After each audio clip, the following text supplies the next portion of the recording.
Greetings and salutations. Today we'll be covering the unsolved mystery of Arthur Buddy Schumacher. It was 1925 when a small town in Wisconsin was shaken by a heinous crime. Said crime remains unsolved to this day. The victim was 8-year-old Arthur Louis Buddy Schumacher, born to parents Arthur and Florence Schumacher. Buddy had a bright future ahead of him, but unfortunately, said future would be cut short. He had attended Lincoln Elementary School in Wauwatosa, along with enjoying spending time with his older sister, Janet Alice. However, tragedy would strike when Buddy was found murdered, and his killer would never be found. This is despite years of investigation and numerous suspects being looked into. Unfortunately, the case of Buddy Schumacher's murder remains one of the most baffling and disturbing unsolved mysteries in Wisconsin's history. Now, initially, in 1925, when the tragedy of Buddy Schumacher's death had struck, investigators initially assumed that the case would be quickly resolved. However, almost 100 years later, and this case remains unsolved. Born on September 2nd, 1916, Buddy was the second child of Arthur and Florence Schumacher. He would grow up with his older sister, Janet Alice, and the family enjoyed a relatively happy, simple life in Wauwatosa, which was a small mill town located rather close to Milwaukee. And despite the town's growing vitality due to certain transportation achievements, it had a rather dark underbelly, which, despite extensive efforts, could not be cleared up. Even though this dark underbelly was scoured for clues that would aid in identifying the murderer of Buddy Schumacher, no suspect would be found. The details of the case become more gruesome and even suggest the boy suffered a rather violent death after having his innocence stolen. This case remains shrouded in mystery to this day, leaving many to wonder what really happened to Buddy and why was his ultimate demise so gruesome. To set the stage, in the early 1920s, the Milwaukee area was plagued by a string of children, predominantly young boys, who would vanish, and their disappearances would remain a mystery. However, it was the vanishing of 2 young boys in 1923 that caused an uproar which gained the attention of the media. The media would go on to sensationalize these cases and create a fear-mongering campaign throughout the Milwaukee area, which would lead to a large amount of paranoia during this period. Some would go on to refer to this as sensationalism at its finest, a true example of yellow journalism. Unfortunately, after months of no new disappearances, the community began to breathe a sigh of relief. However, on the morning of July 24th, 1925, the Schumacher's family would join the family of those missing boys. Buddy Schumacher, the young 8-year-old, would leave his house at around 9 a.m., telling his parents that he intended to go with his friends to a nearby swimming hole. To this, his parents wished him a fond farewell and instructed him to have a good time. However, Buddy would never return home. The search for Buddy became one of the largest manhunts in the city's history. Despite the extensive search, the Milwaukee Police Department would fail to locate him. Buddy Schumacher's disappearance would remain unsolved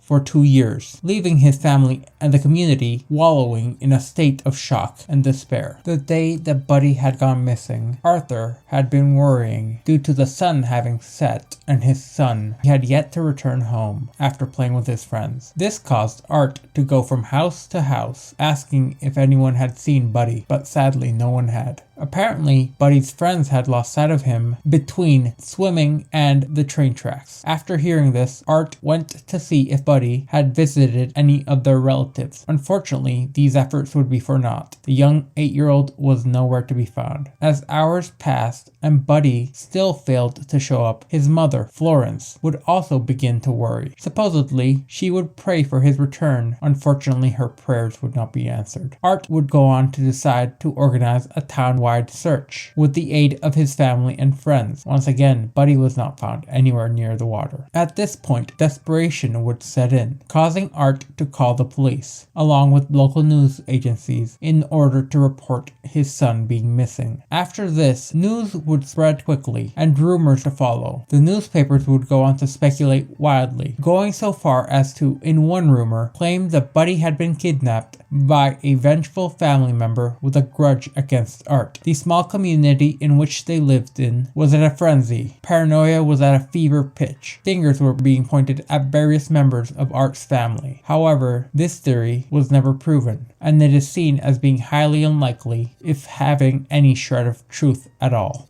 It must be noted that Buddy's parents had hoped the attention being drawn to their missing son would lead to his safe return. However, they never could have anticipated the bizarre twists and turns that the investigation would take. At the same time, the Wauwatosa Police Department, led by Chief George Baltis, was under immense pressure from the public to solve the case. Rumors of a kidnapper lurking within the community had spread like wildfire, and the police chief was determined to make an arrest, regardless of whether or not the suspect was truly guilty. Despite the pressure, the chief and his team would attempt to conduct a thorough investigation. They would begin by questioning Buddy's friends, who were the last to have seen him before he disappeared. However, the boys proved to be rather uncooperative and providing conflicting stories about what had happened to Buddy. One account suggested that an unkempt man had appeared at the swimming hole where the boys were playing and chased them into the forest, causing the three older boys to lose sight of Buddy. Yet another story claimed that the boys had been chased off by a man from a nearby stone quarry, and then a third story would claim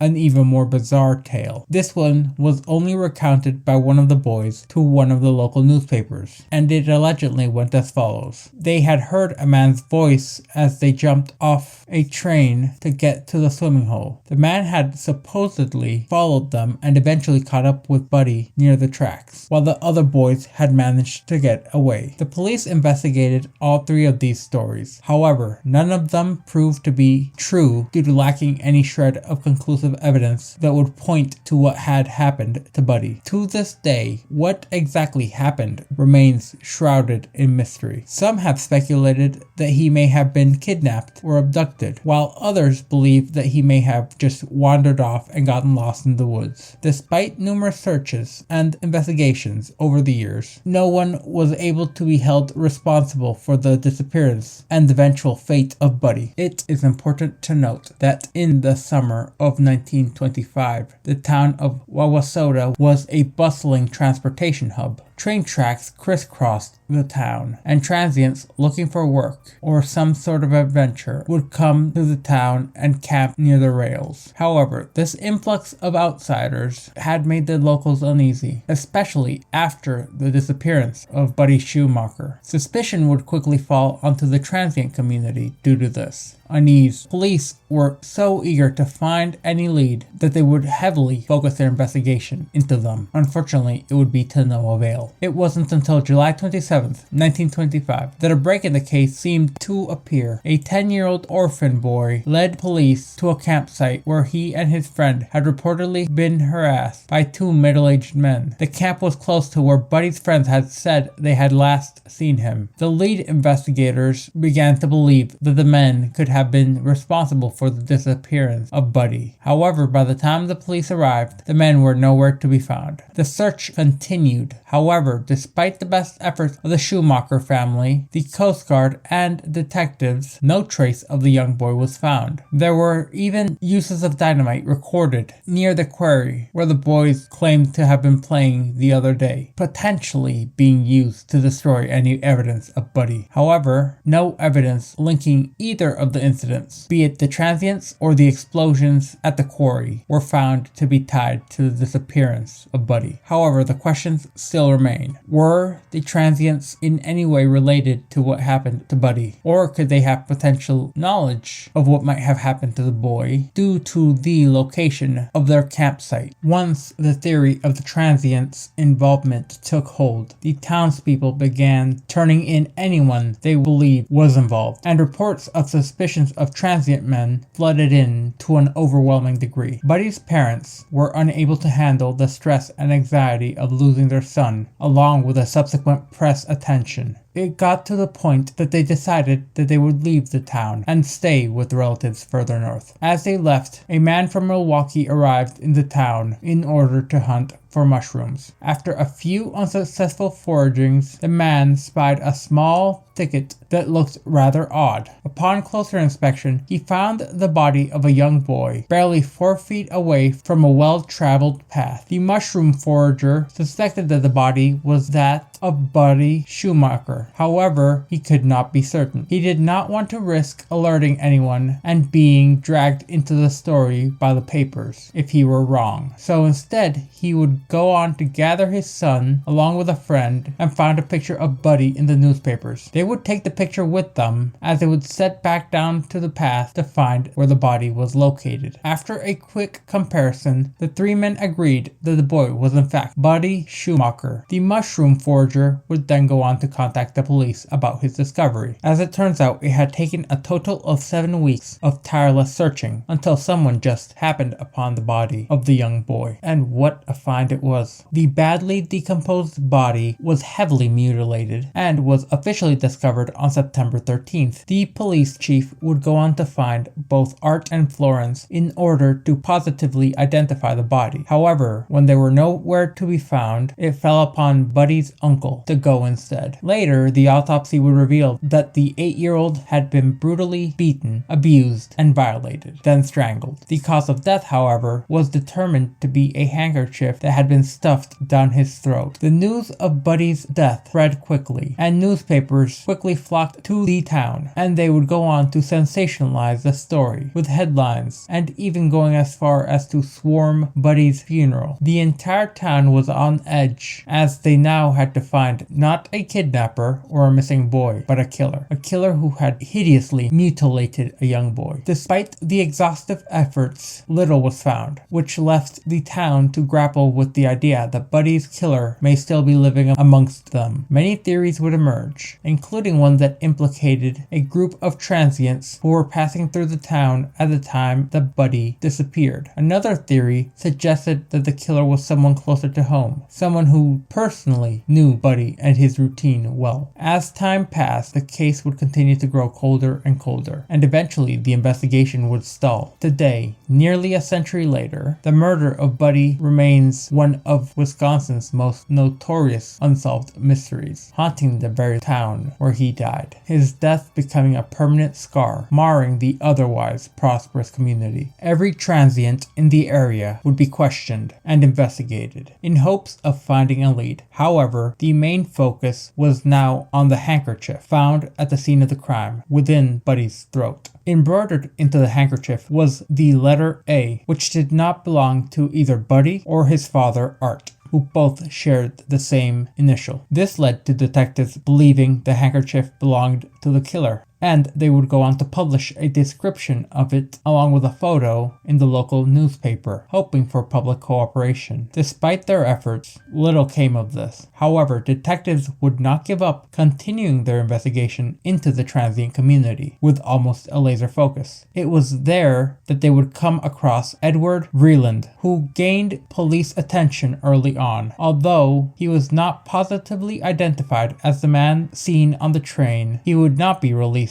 from custody. Instead, he would be sent to a nearby correctional facility to serve a sentence for vagrancy in order to keep him detained. As detectives continued their investigation, they found themselves with more questions than answers. Primarily, who was the owner of the handkerchief? And was Edward involved in the murder? Along with what could have been the motive? These are just some of the questions which remained unanswered. It would be on the 22nd of September that the case would take a strange twist. Edward would request an audience with the detectives in charge of Buddy's murder investigation. During the meeting, Edward would confess that he often suffered from memory lapses and that it was possible that he could have killed Buddy and simply not been able to remember doing it. Even with his confession, the police would still have many unanswered questions. However, this caused rumors to become circulated around town, mainly focusing on Edward and his shocking confession. Local newspapers would quickly pick up on the story attorney, and Edward's word would be taken as a factual confession of guilt rather than a theoretical possibility. However, his brother, Charles, would refuse to believe that his brother had actually done anything as such. This was to the extent that he would drive from Illinois to Wisconsin in order to visit his brother, along with hiring a local attorney in order to represent him. Charles hoped that the attorney would prevent his brother from doing anything rash that he might regret. Meanwhile, detectives were left with only one lead: the handkerchief. They would comb through newspaper interviews and interviewed anyone who might have seen the handkerchief before. Finally, on September 24th, 1925, they received a call from one Miss Emma Abel, claiming that she recognized the handkerchief. According to Miss Abel, she had taken in a starving man for a few days and had shared meals with him. The man had in his possession the handkerchief, and she identified him as Edward. She had offered to come down to the police station in order to make a personal identification of the handkerchief. However, when she arrived at the station, the handkerchief was nowhere to be found. Detectives would search the department high and low in order to find it. However, it was gone. Now, a new question arose. What happened to the handkerchief? And could it have held the key to solving the case? As the investigation into the disappearance trudged on, detectives would find themselves at a loss. They had lost what little evidence they had, and Edward, the convicted vagrant, emerged as a possible suspect. However, the possibility was slim without any evidence. As a last resort, the detectives would take Edwards to the spot where Buddy was found. Edward would deny any knowledge of the crime, at this point swearing his innocence before God. However, detectives would remain skeptical, this being their only lead, and would even go as far as considering using something which they referred to as a truth serum in order to make him talk. Just as hope was fading, a missing piece of evidence would turn up once more: the handkerchief, which had been accidentally locked away in a safe full of other important documents of unrelated cases. The detectives would bring in Miss Abel, who had seen Edwards with a handkerchief similar to the one they had found. However, she could not confirm if the one that they had and were currently showing her was the same one which he had in his possession. Edward's attorney did his job and went on to accuse the police of misconduct and filed a writ for his client's unlawful detention. With a threat of a lawsuit looming, the detectives were forced to release Edwards and let him finish his sentence for vagrancy. The investigation into the disappearance was essentially on the brink of collapse. Their suspect was all but freed. The only identification possible had fallen through, and the detectives were left with no leads to progress until another gruesome discovery was made on October 14th in St. Paul, Minnesota. The lifeless body of an 11-year-old boy, Francis Bilotti, which was found brutally mutilated in a vacant house. Francis had suffered from a fatal blow to the back of the head, but what left detectives perplexed was that a nearly identical handkerchief was found stuffed down his throat. This eerily resembled the MO of Buddy's case, and it would clear Edward, being as he was at an extreme distance and in police custody at the time. The handkerchief, which linked both gruesome cases, was the only lead the detectives now had. The mysterious circumstances surrounding the deaths of Francis and Buddy have stumped authorities for years. That is, until a detective from Wauwatosa questioned a suspect named Brandit. Brandit was known to suffer from epileptic seizures, which also seemed to cause memory loss and extreme bouts of violence. During the interrogation, Brandit had one of his seizures, and he would later go on to admit to the murder of Francis Bilotti. This would lead him to being sentenced to life in prison. While behind bars, Brandit made a startling confession to a newspaper reporter, where he claimed that he was the man who murdered Buddy Schumacher. However, he stated that he did not remember the murder itself, but instead remembered seeing the boys on the train and hiding the body. Many consider Brandit's confession to be the official last word on the investigation. However, seasoned reporters were quick to point out discrepancies between his confession and the fact around Buddy's murder. In the confession to the brutal slaying, Brandon claimed that the body was a bloody mess when he had killed, yet Buddy's body was found clean of any blood. He had also alleged that he had stuffed Buddy's overalls down a drain pipe, but when the boy's body was found, he was actually still wearing his overalls. Additionally, Brandon had claimed that he had torn the handkerchief and used it on Buddy in order to remove the initials embroidered on the fabric. However, the initial was still embroidered on the fabric, the A being clearly visible. The inconsistencies with his confessions led detectives to be rather baffled. Furthermore, Buddy's friends stated that they had never seen Brandon before his appearance on the papers as the killer of Francis Bolte. This added suspicion to the already perplexing case, and it led many to question, were either of the confessions coerced in any way, shape, or form? However, even with questions and an admission of guilt still in the air, the investigation into the death of Buddy Schumacher had grounded to a halt.